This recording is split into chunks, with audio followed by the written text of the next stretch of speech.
السلام علیکم پیارے بچوں، آج ہم 10 کلاس کی اردو لازمی کا پہلا سبق حمد اس کے شعروں کی آسان تشریح پڑھیں گے۔ سب سے پہلے شاعر کا تعارف کرتے ہیں۔ حمد بچوں یہ ایک نظم ہے جس میں اللہ تعالیٰ کی تعریف کی جاتی ہے۔ یہ نظم لکھی ہے حفیظ جلندری نے، جن کا اصل نام تھا محمد حفیظ۔ حفیظ کو وہ تخلص کے طور پہ استعمال کرتے تھے۔ محمد حفیظ جلندر میں پیدا ہوئے، اسی وجہ سے ان کو جلندری بولتے ہیں۔ حفیظ جلندری ہمارا قومی ترانہ حفیظ جلندری صاحب نے ہی لکھا ہے۔ آپ کا مزار اقبال پارک میں ہے، مینار پاکستان کے قریب۔ حمد کا پہلا شعر ہے: اسی نے ایک حرف کن سے پیدا کر دیا عالم، کشاکش کی صدائے ہا بہو سے بھر دیا عالم۔ بچوں پہلے اس میں مشکل الفاظ کے معنی پڑھتے ہیں۔ اسی نے یہاں پہ مراد ہے اللہ تعالیٰ نے۔ حرف کن اس کا لفظی معنی ہوتے ہیں ہو جا، یعنی یہ حکم خدا ہے۔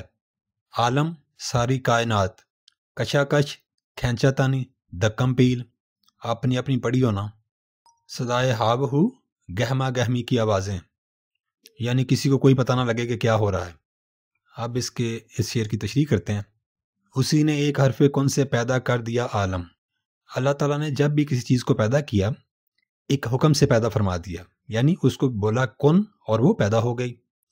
ساری کائنات اللہ تعالیٰ کے ہونے کی گواہی دیتی ہے، کیونکہ اتنی بڑی کائنات کو صرف وہی ذات پیدا کر سکتی ہے جس کے حکم میں اتنی طاقت ہو کہ وہ ذات صرف حکم دے اور وہ کام ہو جائے۔ کشاکش کی صدائے ہا بہو سے بھر دیا عالم۔ انسان کو بھی اللہ تعالیٰ نے پیدا فرمایا اور کھانے پینے کا محتاج کر دیا۔ اس رزق کو کمانے کی خاطر انسان سارا دن، آپ نے دیکھا ہوگا، ادھر سے ادھر بھاگتا رہتا ہے، اور سارے انسان اسی کھینچا تانی میں لگے ہوتے ہیں کہ اس کا کھانے پینے کا انتظام ہو جائے۔ بچوں یاد رکھیں، اگر انسان کھانے پینے کا محتاج نہ ہوتا تو دنیا کا نظام چلنا مشکل ہو جاتا، کیونکہ سارے پھر آرام سے بیٹھے رہتے۔ بچوں شعر نمبر 2 ہے: نظام آسمانی ہے اسی کی حکمرانی سے، بہار جاویدانی ہے اسی کی باغبانی سے۔ مشکل الفاظ: نظام آسمانی یعنی 7 آسمان، سورج، چاند، ستارے، سیارے وغیرہ، اسی کی اللہ تعالیٰ کی، حکمرانی بادشاہی، بہار جاویدانی ایسی بہار جو ہمیشہ رہے، لیکن یہاں پر شاعر کی مراد کائنات کے چلنے کے نظام سے ہے۔ باغبانی نگہداشت یا حکمرانی۔ نظام آسمانی ہے اسی کی حکمرانی سے۔ آسمان کا زبردست نظام اللہ تعالیٰ کے قادر مطلق ہونے کی دلیل ہے۔ قادر مطلق سب سے زیادہ جو طاقتور ہوتا ہے۔ 7 آسمان، سورج کا دہکنا یعنی گرمی برسانا، چاند کی ٹھنڈی روشنی، ستاروں کا نظام، سیارے اور زندگی کا صرف زمین پر وجود میں ہونا۔ زندگی زمین کے علاوہ کسی بھی ستارے یا سیارے پر موجود نہیں ہے۔ یہ سب کرنا اللہ تعالیٰ کے علاوہ کسی اور کے بس کی بات نہیں ہے۔ بہار جاویدانی ہے اسی کی باغبانی سے۔ شعر کے اس مصرعے میں شاعر نے اس کائنات کو ایک باغ سے تشبیہ دے کر ہمیں بتانے کی کوشش کی ہے کہ اس کائنات کا اپنے بننے سے لے کر قیامت تک یوں ہی چلتے رہنا اس بات کی گواہی ہے کہ اللہ تعالیٰ قادر حقیقی اور اصل بادشاہ ہے۔ ساری کائنات اللہ کے حکم سے شروع سے لے کر آج تک ایک ہی طرح چل رہی ہے اور قیامت تک چلتی رہے گی۔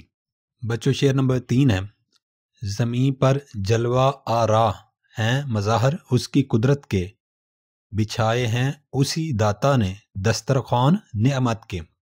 مشکل الفاظ: جلوہ آرا جن چیزوں کو ہم دیکھ سکتے ہیں آنکھوں سے، دیدنی، مظاہر نظارے، قدرت بادشاہی عظمت، داتا دینے والے کو کہتے ہیں، رزق عطا کرنے والے کو، دسترخوان کھانے پینے کی ساری چیزیں، نعمت خاص عطا فضل۔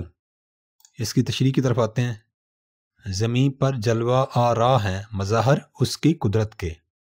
زمین پر نظر دوڑائیں تو ہمیں ایک ایسی ذات کے ہونے کی دلیل ملتی ہے جس کا حکم ہر چیز کے پیچھے کار فرما ہوتا ہے۔ پہاڑ، فصلوں کے اوپر پھل لگنا، 4 موسم، بہار میں نئے پتوں کا نکلنا، خزاں میں گر جانا، کسی جگہ پر انسانوں کا پیدا ہونا اور اسی وقت کسی دوسری جگہ پہ کئی انسانوں کا مرنا وغیرہ اللہ تعالیٰ کی ذات کی دلیل ہیں۔ بچھائے ہیں اسی داتا نے دسترخوان نعمت کے۔ انسان کے کھانے پینے کو اتنی قسم کی نعمتیں اللہ تعالیٰ نے عطا کی ہیں کہ ان کا شمار ممکن ہی نہیں ہے۔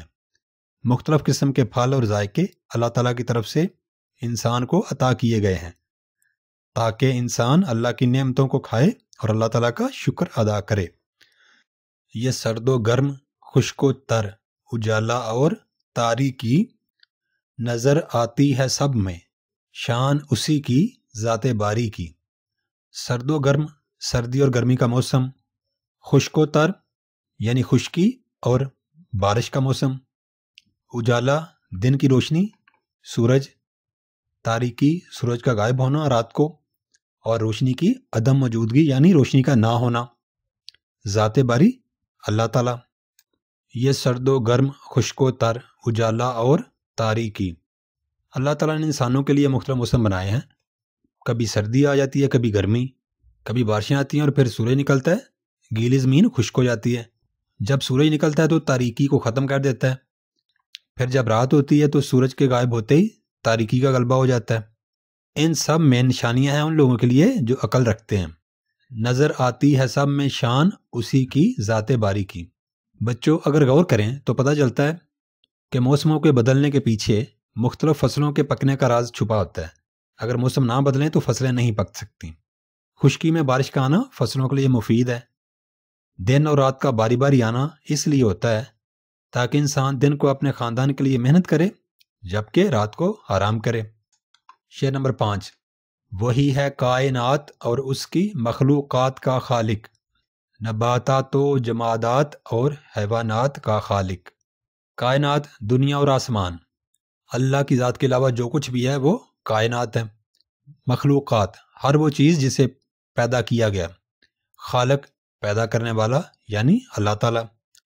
نباتات پودے، جمادات ایسی چیزیں جن میں جان نہیں ہوتی، بے جان چیزیں، حیوانات جانور۔ اس کی تشریح کرتے ہیں۔ وہی ہے کائنات اور اس کی مخلوقات کا خالق۔ یہ کون و مکان، یہ زمین، آسمان، پہاڑ، پودے، جاندار ہوں یا بے جان، تمام چیزوں کو بنانے والی اللہ تعالیٰ کی ذات بابرکت ہے۔ نباتات و جمادات اور حیوانات کا خالق، اللہ تعالیٰ نے اتنی زیادہ مخلوقات پیدا کی ہیں کہ جن کی گنتی بھی ہم کو نہیں پتہ۔ ان میں ہر ایک مخلوق ایک دوسری سے مختلف ہے۔ رنگ برنگے پرندوں کو دیکھ کر اللہ تعالیٰ کی ذات یاد آ جاتی ہے۔ پودوں کے مختلف خاندان اور ان پر لگنے والے رنگ رنگ کے پھول، ان سب کا خالق اللہ کے سوا اور کوئی نہیں ہے۔ شعر نمبر 6۔ وہی خالق ہے دل کا اور دل کے نیک ارادوں کا، وہی مالک ہمارا اور ہمارے باپ دادوں کا۔ خالق پیدا کرنے والا، مالک آقا، وہی خالق ہے دل کا اور دل کے نیک ارادوں کا۔ اللہ تعالیٰ نے انسان کو احسن مٹی سے بنایا ہے۔ اللہ کی دی ہوئی ہدایت کی وجہ سے ہی کوئی بھی انسان نیک عمل کرتا ہے۔ حضرت آدم علیہ السلام سے لے کر آج تک اور قیامت تک جو بھی انسان پیدا ہوں گے ان سب کا خالق اور مالک اللہ تعالیٰ ہے۔ اللہ تعالیٰ نے دنیا کا نظام چلانے کے لیے ماں باپ دادا دادی کا نظام رکھا ہے۔ ہمارے بڑوں کو بھی اللہ نے پیدا فرمایا اور ہم کو بھی، وہی مالک ہمارا اور ہمارے باپ دادوں کا۔ انسان کو چاہیے کہ اللہ سے دعا کرے کہ اللہ اسے نیک کام کرنے کی توفیق عطا فرمائے۔ اللہ نہ چاہے تو کوئی بھی انسان ہدایت پا ہی نہیں سکتا اور نہ ہی نیک عمل کرتا ہے۔ شعر نمبر 7۔ بشر کو فطرت اسلام پر پیدا کیا جس نے، محمد مصطفیٰ صلی اللہ علیہ وآلہ وسلم کے نام پر شیدا کیا جس نے۔ فطرت اسلام، اسلام کے مطابق، شیدا عاشق۔ بشر کو فطرت اسلام پر پیدا کیا جس نے، جو بھی انسان پیدا ہوتا ہے وہ ایسے ہی ہے کہ جیسے وہ اسلام کی تعلیمات پر پیدا ہوا ہے۔ پھر جب وہ بچہ بڑا ہو جاتا ہے تو پھر وہ مختلف مذاہب اختیار کرتا ہے۔ مراد یہ ہے کہ اللہ تعالیٰ چاہتا ہے کہ بندہ اسلام پر ہی قائم رہے۔ محمد مصطفیٰ کے نام پر شیدا کیا جس نے، اللہ تعالیٰ ہی انسان کے دل میں حضرت محمد صلی اللہ علیہ وآلہ وسلم کے لیے محبت پیدا فرماتا ہے، کیونکہ حضرت محمد صلی اللہ علیہ وآلہ وسلم سے محبت ایمان کی شرط ہے۔ جس کو اپنے ماں باپ سے بھی بڑھ کر حضرت محمد صلی اللہ علیہ وآلہ وسلم سے پیار نہیں، اس کا ایمان مکمل نہیں۔ ہمارے دلوں میں حضرت محمد صلی اللہ علیہ وآلہ وسلم کے لیے محبت پیدا کرنا ہم پر اللہ تعالیٰ کا بہت بڑا کرم ہے۔ بچوں اس کے ساتھ ہی ہمارا حمد کا سبق ختم ہوا، اور میرے چینل کو سبسکرائب کر لیں تاکہ آپ کو اگلے لیسنز وقت پر ملتے رہیں۔ بہت شکریہ۔ السلام علیکم۔